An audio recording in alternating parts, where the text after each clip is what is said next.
Magandang umaga! Kumusta po? Narito po ulit ang update natin para sa lagay ng ating panahon. Ngayong umaga po ng November 5, 2023 na kung saan sa ngayon ay nananatili po na easterlies o hangin na mula sa silangan ang dominanteng hangin na umiihip po dito sa ating bansa gaya po ninyong nakikita.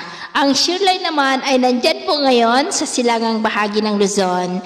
Samantala, ang LPA naman na ating minomonitor na nasa labas ng ating area of responsibility ay patuloy na po ang paglapit dito po sa ating PAR at nasa layon na po ngayon ng 1,820 km east ng Surigao del Norte. Mababa pa naman po ang tsansa nito na maging bagyo for the next 3 to 5 days pero posible na may banta ng sama ng panahon sa susunod na mga araw gaya ninyong nakikita at ang development po ng may ito ang ating babantayan kung matutuloy po yan o hindi. At ito naman ay pinapakita ng forecast model natin pong ginagamit hanggang sa susunod na 2 linggo.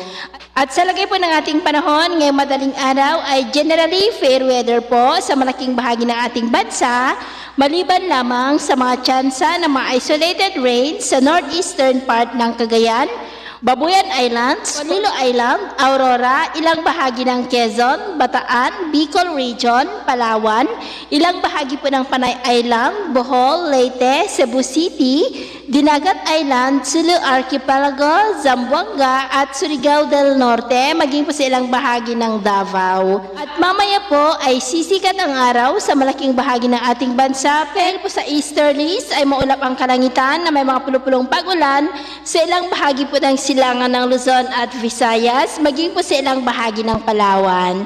At mamayang hapon, posible ang maulap na kalangitan na may mga pulupulong pag-ulan pa rin sa mas maraming bahagi na ng ating bansa. Kaya kung lalabas tayo sa ating mga tahanan, ay ugaliin po natin lagi ang magdala ng kahit anong panangga natin sa init ng araw at proteksyon na rin po sa mga biglaang buhos ng ulan. At sa atin naman pong mga baybayin, wala naman po tayong nakataas na namang gale warning signals, pero iba yung pag-ingat lamang po kung papalaot tayo para mas makaiwas sa mga sakunang pangkaragatan. So, yun po ang latest update natin sa araw na ito. At ako muli si James na nagsasabing, sakay na ng pagsubok po na darating sa ating buhay, huwag po tayong mawawalan ng pag-asa. Thank you and God bless!